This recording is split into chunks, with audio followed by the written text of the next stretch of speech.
अस्सलाम वालेकुम दोस्तों आज हम एशिया के ऐसे मुल्क की सैर करने जा रहे हैं जिस पर आज तक किसी ने कब्जा नहीं किया। एशिया में सबसे ज़्यादा टूरिस्ट इस मुल्क में जाते हैं। अयाशी के सबसे बड़े अड्डे भी इसी मुल्क में मौजूद हैं। ये मुल्क कुदरती खूबसूरती से माला माल है। दुनिया की सबसे बड़ी सोने की मूर्ति भी इसी मुल्क में है। जी हाँ, आज हम सैर करने जा रहे हैं थाईलैंड की। टूरिस्ट किन प्लेसेस में सबसे ज़्यादा जाते हैं, पाकिस्तान से कैसे थाईलैंड जा सकते हैं और बहुत से हैरानकुन हक़ाइक़ आपको इस वीडियो में बताएंगे। अगर आप हमारे चैनल पर नए हैं तो हमारे चैनल को सब्सक्राइब और लाइक ज़रूर कीजिएगा। चलें जल्दी से सीट बेल्ट बांध लीजिए। अब हम निकलते हैं थाईलैंड के एक खूबसूरत सफ़र पर। थाईलैंड, जिसका ऑफिशियल नाम किंगडम ऑफ थाईलैंड है, इस मुल्क की कुल आबादी 7 करोड़ है, जो आबादी के लिहाज से दुनिया के 12वें नंबर पर आता है।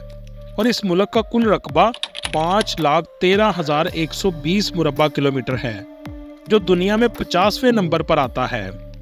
अगर हम इसके बॉर्डर की बात करें तो इस मुल्क को म्यांमार, लाओस, कंबोडिया और मलेशिया की सरहदें लगती हैं।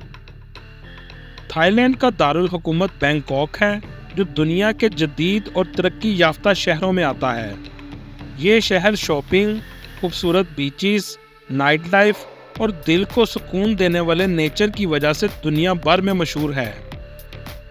इस शहर में ऐसे इंटरनेशनल होटल मौजूद हैं जिनको आप देखकर हैरान रह जाएंगे।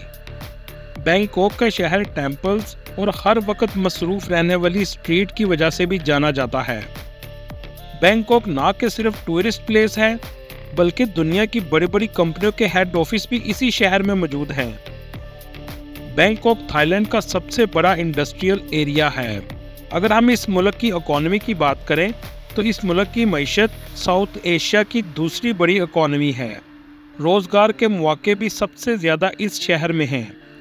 इस मुल्क का ऑफिशियल रिलीजन बुद्धिस्ट है, इसलिए यहाँ सबसे ज़्यादा टेम्पल्स बुद्धिज़्म के हैं। दोस्तों, दुनिया का सबसे बड़ा क्रोकोडाइल का फॉर्म भी इसी मुल्क में मौजूद है। थाईलैंड के लोग अपने राजा से बेहद प्यार करते हैं। यहाँ के लोग कुछ भी बर्दाश्त कर सकते हैं, लेकिन अपने राजा के खिलाफ कुछ नहीं सुनते। किंग की रिस्पेक्ट इतनी ज़्यादा है कि यहाँ के लोग अगर अपने किंग की तस्वीर कहीं भी देख लें तो झुककर सलाम करते हैं। दोस्तों, आज से 100 साल पहले थाईलैंड का एरिया 90% जंगल पर मुश्तमिल था, लेकिन आज डेवलपमेंट के बाद सिर्फ 25% हिस्से पर जंगल बाकी रह गए हैं। थाईलैंड की सबसे फेमस डिश पैड थाई है, जो मीठी और मसालेदार जायके की होती है। यहाँ के लोग इसे बहुत पसंद करते हैं। अगर आप राइस के शौकीन हैं तो थाईलैंड में आपको राइस की बहुत सी वैरायटी मिलेगी। यहाँ पर चिकन राइस बोल की डिश बहुत ज़्यादा पॉपुलर है। बढ़ती हुई टूरिज्म की एक वजह इस मुल्क के खाने भी हैं। दोस्तों, बैंकॉक के लोग बहुत फ्रेंडली और मेहमान नवाज होते हैं। इस मुल्क में फहाशी भी बहुत ज़्यादा है। शराबखाने, नाइट क्लब आपको जगह जगह नज़र आएंगे। थाईलैंड को एलिफेंट का मुल्क भी कहा जाता है। जी हाँ, दुनिया में सबसे ज़्यादा एलिफेंट थाईलैंड में पाए जाते हैं और एक अंदाजे के मुताबिक इनकी तादाद 10,000 के करीब है। अगर हम इसकी करेंसी की बात करें तो इनकी करेंसी बत है। एक थाई बत पाकिस्तानी 8 रुपये के बराबर और इंडियन 3 रुपये के बराबर है। इस मुल्क में 1300 से ज़्यादा आइलैंड हैं। जैसा कि आपको बताया, ये एशिया में सबसे ज़्यादा टूरिस्ट अट्रैक्शन वाला मुल्क है।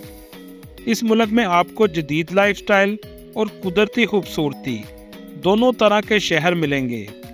इस मुल्क का थाई मसाज भी बहुत ज़्यादा फेमस है। कुछ लोग इस मसाज की खातिर इस मुल्क में आते हैं। हर साल 60 लाख से ज़्यादा लोग थाईलैंड घूमने आते हैं। चलें दोस्तों, अब हम आपको दिखाते हैं थाईलैंड की खूबसूरत प्लेसेस। Number 1, Bangkok. चारों तरफ से बीचेस से घिरा हुआ शहर बैंकॉक एशिया की टूरिस्ट सिटी में सबसे ज़्यादा पसंद किया जाता है। ये जदीद लाइफस्टाइल, नाइट लाइफ, खूबसूरत बिल्डिंग्स, मज़ेदार रेस्टोरेंट और शॉपिंग की वजह से बहुत फेमस है। इस शहर में जब आप जाएं तो मरीना पार्क और सफारी पार्क ज़रूर जाएं। मरीना पार्क में आपको डॉल्फिन का शानदार करतब देखने को मिलेगा। और सफारी वर्ल्ड दुनिया का सबसे बड़ा खुला चिड़ियाघर है। इसके अलावा इस शहर में ग्रैंड प्लाजा देखना ना भूलें, जो एक बहुत खूबसूरत और शानदार आर्किटेक्चर से बना हुआ है। यहाँ पर टूरिस्ट सबसे ज्यादा आते हैं। इस जगह पर आप देख सकेंगे कि किंग अपनी जिंदगी कैसे गुजारते थे। बैंकॉक के बाद पूरे थाईलैंड में जो जगह सबसे ज्यादा लोग विजिट करते हैं वो है फुकेट। ये थाईलैंड का सबसे बड़ा आइलैंड है और इसको परफेक्ट हनीमून स्पॉट भी कहा जाता है, क्योंकि यहाँ की हवा साफ सुथरी, नेचर से भरपूर नज़ारे और एक सुकून दे जिंदगी का मंजर पेश करता है। साफ और नीला पानी, खूबसूरत बीचेस आपको इस शहर में दूर दूर तक नजर आएंगे। इसके अलावा आपको इस आइलैंड में चाइना और पुर्तगाल के तर्ज तमीर के टेम्पल भी मिलेंगे। इस शहर में लोग अंडर वाटर डाइविंग करने भी बहुत ज़्यादा आते हैं। पटाया सिटी, नाइट क्लब और बार्स इस शहर में सबसे ज़्यादा हैं। पटाया शहर में एक फेमस बोटिंग मार्केट है, जहां आप बोट पर शॉपिंग करते हैं और दुकानें भी बोट पर लगाई गई हैं। ये मार्केट टूरिस्ट को बहुत ज़्यादा पसंद है और पटाया आने वाला हर टूरिस्ट यहाँ ज़रूर आता है। पटाया में एक बहुत फेमस म्यूज़ियम मौजूद है, जो एक अलग किस्म के आर्किटेक्चर से बनाया गया है। इस पर मोल्डिंग का काम इतना किया गया है कि देखते देखते आपकी आंखें घूम जाएंगी। इस म्यूज़ियम का नाम सेंचुरी ऑफ ट्रूथ है। दोस्तों, थाईलैंड के लोग दुनिया का हर जानवर, कुत्ते, बिल्ली, सुअर, मगरमच्छ, बिच्छू, हर चीज़ खा जाते हैं। इसके अलावा कच्ची सब्जियां, कच्ची मछलियां भी खाते हैं। इसलिए जब आप थाईलैंड जाएं तो हलाल और हराम का ज़रूर ख्याल रखें। बुद्धा की मूर्तियां आपको पूरे थाईलैंड में सबसे ज़्यादा नजर आएंगी और पूरे मुल्क में 37 से ज़्यादा इनके टेम्पल्स बनाए गए हैं। दुनिया की सबसे बड़ी सोने की मूर्ति भी आपको इसी मुल्क में मिलेगी, जैसा कि आप वीडियो में देख रहे हैं। थाईलैंड की मैशत का दारोमदार इलेक्ट्रॉनिक्स और गारमेंट्स पर मुनस्सर है, लेकिन सैर व सियाहत भी मैशत को कंधा देने में अहम किरदार अदा करती है।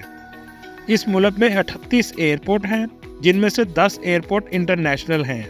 मुल्क की कौमी एयरलाइन थाई एयरलाइन है, जो बहुत अच्छी और मशहूर एयरलाइन है। करोड़ों लोग इस एयरलाइन से सफ़र करते हैं। दोस्तों, आपको बताते हैं कि आप कैसे थाईलैंड आ सकते हैं और कैसे कम पैसों में इस मुल्क का सफ़र कर सकते हैं। इसके साथ साथ पाकिस्तान से थाईलैंड का वीज़ा कैसे लगवाया जा सकता है। पाकिस्तान से जब आप बैंकॉक जाएं तो आमतौर पर सुवानाभूमि इंटरनेशनल एयरपोर्ट पर आपको उतारेंगे। आप टैक्सी की बजाय एयरपोर्ट के बेसमेंट में रेल लिंक मौजूद है, जहां आप बैठकर लास्ट स्टेशन पर उतरेंगे और वहां से आप BTS की स्काई ट्रेन लें और सिटी के सेंटर में आसानी से पहुंच जाएंगे।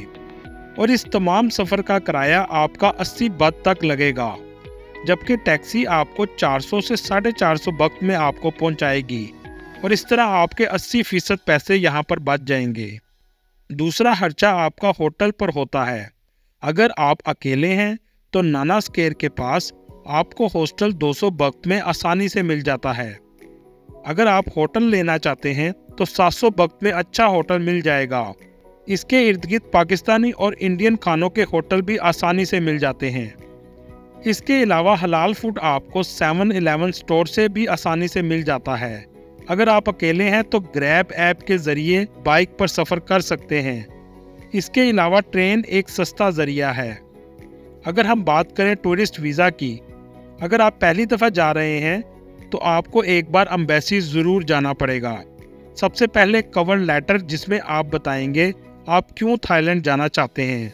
वीज़ा एप्लीकेशन आप ऑनलाइन डाउनलोड कर सकते हैं।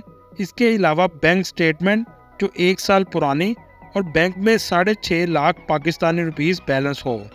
होटल बुकिंग, रिटर्न टिकट और पासपोर्ट के साथ आप एम्बेसी में जमा करवा दें। वीज़ा की फ़ीस 5,000 पाकिस्तानी रुपये है और इंडियन के लिए ऑन अराइवल वीज़ा आसानी से मिल जाता है। दोस्तों, ये थी आज की हमारी इन्फॉर्मेटिव और दिलचस्प वीडियो।